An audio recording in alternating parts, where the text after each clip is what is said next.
খুলনায় হাজিরা দিয়ে ফেরার সময় আদালত চত্বরে প্রকাশ্যে গুলি এবং ধারালো অস্ত্রের আঘাতে দুইজনকে হত্যা করেছে দুর্বৃত্তরা। প্রত্যক্ষদর্শীরা জানিয়েছেন, এক মামলায় হাজিরা দিতে রবিবার সকালে খুলনা জেলা ও দায়রা আদালতে আসেন ৫ জন। এর মধ্যে 2 জনের জামিন মঞ্জুর করে আদালত, আর বাকি 3 জনকে কারাগারে পাঠানোর নির্দেশ দেওয়া হয়।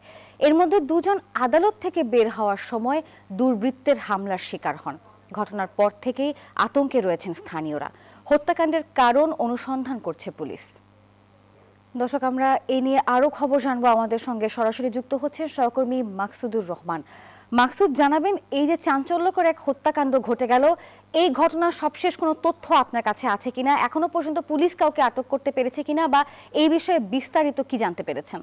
জি, ধন্যবাদ নাফিসা। খুলনায় কিন্তু আইন শৃঙ্খলা পরিস্থিতি দিন দিন অবনতি হচ্ছে।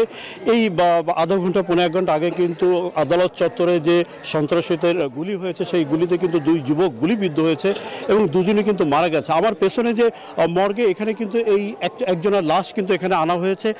এই মৃত্যুর খবর শুনে কিন্তু আত্মীয় স্বজন, অন্যান্য যারা সবাই কিন্তু এখানে ভিড় করেছেন।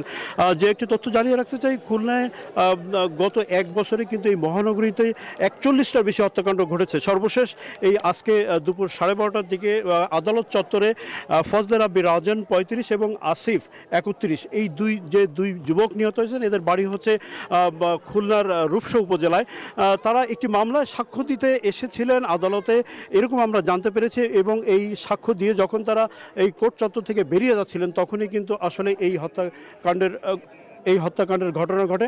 এখানে উৎসুক জনতা আছে, আমরা আত্মীয় স্বজন আছে, সবাই ক্রন্দনরত অবস্থা আছেন। আমরা যদি একজন তার বাবার সাথে একটু কথা বলতে চাই যে কেন, কিভাবে এই হত্যাকাণ্ড হচ্ছে, সকলেই আসলে হতবিহ্বল হয়ে পড়েছেন এবং এই মৃত্যুর ঘটনায় তারা কান্নাকাটি করছেন।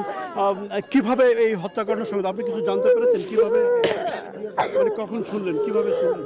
আমি শোনা পত্র চলে আসি 2:30 মিনিট, আসি দেখি ডেড। মানে ও কি কোনো মামলায় সাক্ষ্য দিতে এখানে এসেছে? না, ও মামলার হাজিরা ছিল। তারপরে কি হয়েছে? তারপরে শুনেছি যে উপরে নামার পরে গুলি করেছে, দৌড় মারছিল, পেছনে গুলি করেছে শুনেছি। আমি জানি না, আমি ছিলাম না, জানি। মানে কি মামলায় সে হাজিরা দিতে এসেছিল, এরকম কিছু জানছেন? এটা যৌথবাণীর মামলা ছিল নাকি? মানে কোনো মাদক মামলা বা এই ধরনের কিছু? জানে না। আর ওর সাথে যে যুবক ছিল তার কি অবস্থা জানতে পেরেছেন? না, আমি জানি না তার মানে কি হয়েছে, এখন আমরা কিছু জানতে পারিনি।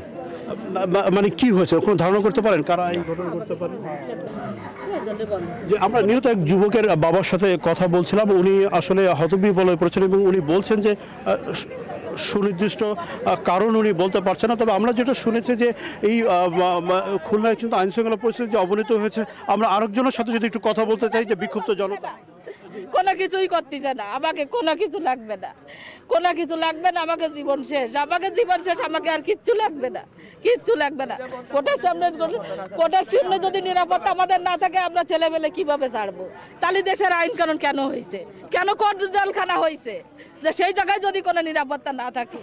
কারা মেরেছে কোনো ধারণা করতে পারেন? আমরা কাউরে চিনি না। যারা এখানে অভিভাবক আছেন, যারা এখানে নিহত স্বজন আছে, তারা কিন্তু আসলে ক্রন্দনরত অবস্থা এবং তারা আসলে সুনির্দিষ্টভাবে কিছু বলতে চাচ্ছেন। এখানে আইন শৃঙ্খলা র্যাব এসেছেন, পুলিশ এসেছেন, সবাই কিন্তু আসলে খোঁজার চেষ্টা করছেন যে আসলে কি একজন আইন শৃঙ্খলা বাহিনীর যারা সদস্য আছেন, তারা আসলে এই মুহূর্তে কথা বলতে চাচ্ছেন না। তারা কথা বলতে চাচ্ছেন না এবং এখানে পুলিশের সদস্যদের দেখেছে, কিন্তু এই মুহূর্তে তদন্তের স্বার্থে তারা কিছুই বলতে চাচ্ছে না। একজনের মরদেহ কিন্তু আত্মীয় স্বজনরা নিয়ে গেছে বাড়িতে, এবং আরেকজনের মরদেহ এই মর্গে আছে এবং এই মর্গে যে লাশটি আছে সেটাও ময়না তদন্তের পরে এখান থেকে নিয়ে যাওয়া যাবে। এখানে চিকিৎসক এবং তারা দেখছেন। মাকসুদ, ধন্যবাদ আপনাকে। এক্সট্রিম মশার কয়েল প্ল্যান্ট ফাইবার দিয়ে তৈরি, তাই সহজে ভাঙে না, সুগন্ধিযুক্ত ও নিরবিচ্ছিন্নভাবে জ্বলে। ডেঙ্গু, চিকুনগুনিয়া বাহি সহ যে কোনো মশার বিরুদ্ধে দেয় এক্সট্রিম সুরক্ষা।